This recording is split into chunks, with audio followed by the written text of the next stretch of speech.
come along to our cabin, live a while, 'cause we're in for some good fishing, feeling easy, feeling free. Yes, we're in for some good fishing, Canada.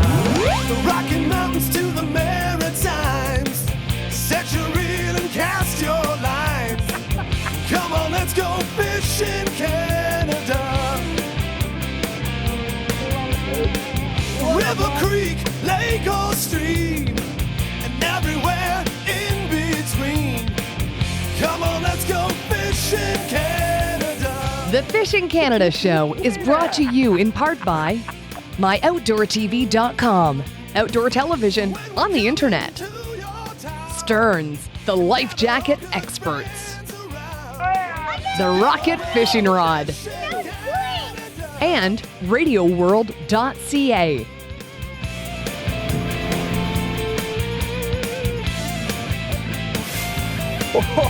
Together we'll go fishing, Canada.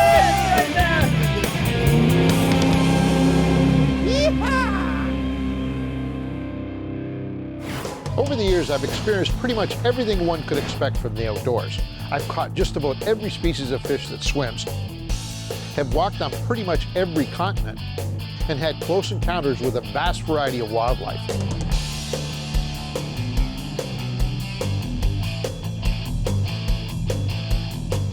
On this episode, we're going to add to that list.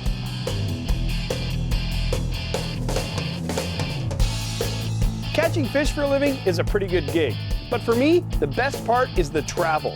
Like on today's show, we're taking a train from a small settlement just east of Wawa, Ontario, called Hawk Junction. The train is one of the best ways to get to some of Ontario's hidden gems. No roads, no cars, only hundreds of miles of pure wilderness, which is where we're heading, to Errington's Wilderness Resort, a luxury lodge with 5-star service and plenty of walleye, wildlife, and scenery that will have you wanting to book your trip before this episode even ends. Errington's is a welcoming place, from the dock hands and waiting staff to the variety of guests that visit here from all over the continent. We felt like family the minute we stepped on land. Good to see you. Angelo. Our hosts, Al and Doris Errington, have created the ultimate wilderness getaway. It's got all the comforts of home. Wow. That's all people say, I'm sure, when they walk into this room. Spectacular. Just great. And we've heard nothing but good things about this place. The fishing is outstanding. The accommodations are obviously great. But the food, people are raving about the food here.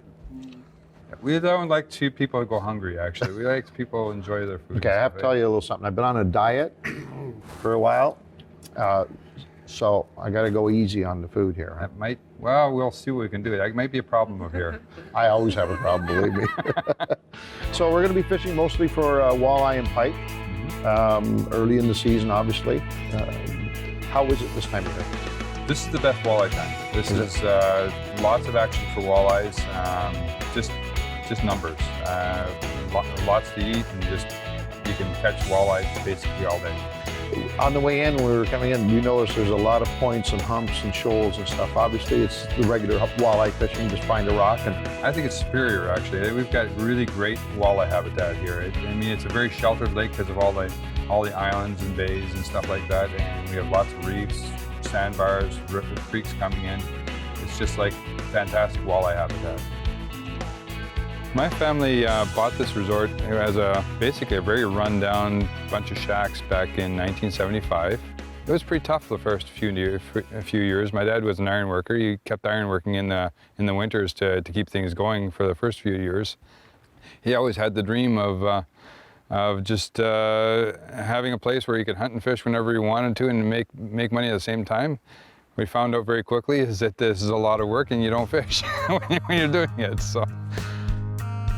We had a lot of rustic cabins when we first took over the business, and that was good for people that just wanted to come and fish and do nothing else. So they were basically sleeping in the cabin and fishing pretty much all day. But times have changed now, and everybody enjoys those comforts and the ambiance that goes with it. So the cabins are log cabins, there's indoor plumbing, there's hot and cold running water. It's a place where you can actually go and you can spend time in. We have Adirondack chairs at the end of our docks, and that in itself is an experience, just to be able to go and sit down at the end of the dock and just enjoy the scenery. We consider ourselves a wilderness vacation resort, which means it's a place to come up and really enjoy everything there is about nature. From fishing and enjoying shore lunches and that kind of stuff, to watching bear and moose and learning about ospreys and eagles and loons. It's a whole diverse experience. It's really getting in touch with nature, and I think for the most part people are really missing that in this today's world. We're finding more people are just disconnected from nature. Let me get you over there. You good? Yeah, we're all set to go here. Where else can you catch fish A this fast? million of these out here. A million. We have a lot of fishermen that come in the spring, and then we start going into families in the summer. But the thing I find the most is we get a lot of related individuals. So we'll get fathers, grandfathers, grandsons, families will come up that will be multi-generational as well. And I think it's just a wonderful opportunity, especially when you've got children, that you can actually put them into a boat where there's no other distractions, and then you get to have the opportunity to know them. Children that used to come up 20, 30 years ago are now coming up with their kids, so it's a wonderful experience. This is a very, very easy lake to fish. For people first time on the lake, they usually get a guide for about a day or a half day just to get them oriented, get them into the fishing techniques that work really well on this lake, get them oriented on the lake a bit. But it's shallow fishing, it's very easy fishing. They learn it very, very quickly, so that they just get into it very, very, very quickly. Our repeat guests that have been coming up for a long time, we have guests that have been coming up for 30, 40 years, so they know this lake some ways a lot better than I do even, so they don't bother with guides after a while. They just, because the fishing is that easy to do. Come on, buddy. Got him! The white, that's a fish you want to eat right there, boy. That's the perfect size eating, isn't it? We are train in or plane in only, and we use a local air service, Hawk Air, to deliver our guests in by plane, and they can pretty much decide whenever they want to come in at whatever time, as long as it's daylight hours. And with the train, we have 3 days per week that we have the train coming in, and people can come either from Sault Ste. Marie, or they can drive up along Highway 17, which is highly recommended because the scenery is so gorgeous between Sault Ste. Marie and Wawa, and then they can catch the train in from Hawk Junction. Now what they also can do is they can also train in and fly out, or they can do vice versa. We're a fairly small resort, and we like it that way because we like the intimate atmosphere. We like to get to know our guests and really and interact with our guests. So a big week for us is like 35 people, 35, 40 people, and we can really take care of them. And we're operating on 2 islands on the lake, and they're only about 5 minutes apart by boat. And we have our cabins all distributed along the shoreline. So all our accommodations are very secluded, and they have great views of the lake, own private docks. It's and very, very comfortable. Nice walleye. Oh, get them over to the side here. Part of the wilderness experience is exploring a lake and searching for what might be the perfect honey hole. Woo. There he is. Right where he should have been. That's my fish. Right where he should have been on Ivan's Rock. You didn't let me get. I told ya. You're not allowed to cast here. Yeah. Ooh, that's a nice eye. Look, that's a beauty. Those are better quality, buddy. Here's the ones we're going to be eating for lunch in about an hour. I think so. Hey. Oh, come on. What are you doing? I want to catch him too. What are you doing? Yeah, I got one. Woo, look at that. That's a nice one. You are a goon. Oh, I lost him. You are a goon of That was goons. my fish. That's a big one. Oh, man. You're a goon of goons. I wanted to get that one. Mike and I spent a day running from one end of the lake to the other in search of catchable walleye and sharing a few laughs along the way. I didn't know that's how you put leeches on. So what do? Get them to suck a little bit of your blood first? Yeah. Now, the trick is getting them from there to that hook. That's the trick. What do? Put it through your hand? Well, you kind of go, oh. Ah. He's got me. Okay. Now watch. You watching? You watching? Yeah, oh yeah. I don't know whether you know anything about physics or not. But you see this end of the boat, the pointing end of the boat? They didn't put that on there because they ran out of square ends, all right? They put it on there because that's supposed to be the front. Okay? You are in the front. I'm fishing in the back. And we're going backwards. Oh, well, it's a strategy. It's called back trolling. You see, you use the resistance on the flat portion of the boat to slow you down. How am I into the supposed to wind. fish from here? How am I supposed to fish? Oh, buddy. It might be a pike. No, it's got a bit of a head shake. Oh, that's a walleye. If I ever seen a walleye, No, it's got to be a pike. walleye pike. Yeah, it's a pike. Oh, it's a pike. No. Yeah. Are you sure? Oh, yeah. Wait a minute. I saw some white there. Yeah, it's a spotted. Did you It's see a spotted walleye. Did you see it? Whoa. Long-nosed mountain trout. No, seriously. Did you see a spot on his tail? Seen some spots. No. Not. Oh, that's a respectable little gator. That is a nice gator on 6-pound line. Oh, it's okay. You just go ahead and fish there, Mike. I don't need a hand, buddy. Let me get one. Let me get one here. I don't need any help, buddy. It's okay. Oh, okay then, fine. Get the net out here, you Ned, goof. bring them back here. I'll show you how to land them. Saw this on TV once. Here. I don't want. That's the last jig I've got in yellow. Oh, really? Yeah. It's the last one. Don't lose. I see the jig head still sticking out a bit. Where is he? I don't want to stand up. It's dangerous to stand up in the boat. Bring him back, buddy. Oh, yeah, head first into the net, folks. He's backing up. I Yeah, got baby. him. Wow, it's a chunky pike. Wow. Take it easy. Oh. That is a nice gator. Oh, watch your finger. Nice one. Thanks for the jig, buddy. He hurted my finger. Good. Hey, we can be blood brothers. Seagull.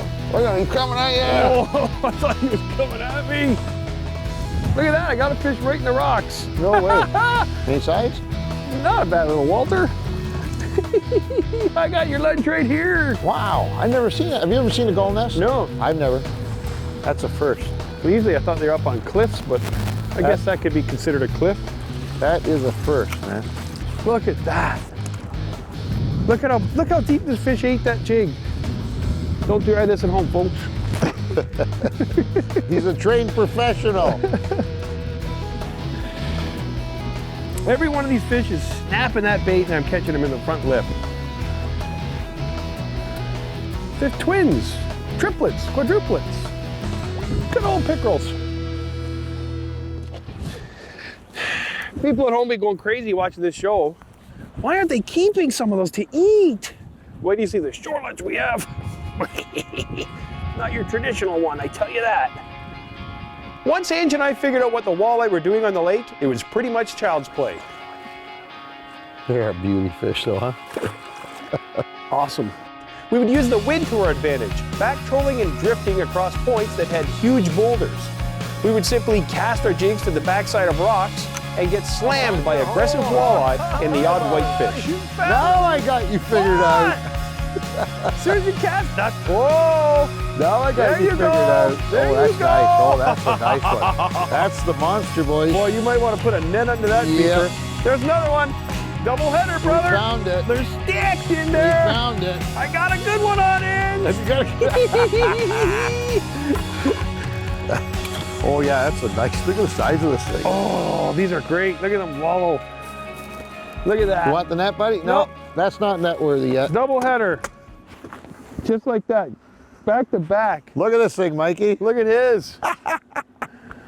That's a nice walleye. Cute. Man, oh man. And they're stacked right behind this one boulder. It's got to be a little bowl or something in there. They are just lined in there. Beautiful. That was awesome. That was You great, found eh? a little spot. 2 or 3 times I just was going to tell you. Yeah, I I was bet just you going were. to tell you, Ensign. Oh, I'll bet Found you the were. spot. I'll bet you were. I'll bet you were just about. Send me a telegram. Yeah. I watched you. I watched you. We haven't been here for, I don't know, 10 or 15 minutes, caught a few stragglers, and then wham! You always find that spot on the spot. I just pulled 2 out and just got a nice one. What was that, 2-3 pounds at least? Mike and I were told not to bring back any fish and to definitely not snack on the boat. We were to meet the crew and some other guests on an island for a gourmet shore lunch. Hey? What's on the menu? This is the way a shore lunch should be, buddy. That's what I'm talking about. Look at this, all ready Show for it. up. No washing fish. Steak and baked potato and apple pie for dessert. Oh, apple pie. Apple pie. What a trip. Great fishing, gourmet meals. Errington's Wilderness Resort is truly a wild experience. Well, like this, yeah, because it's just slightly.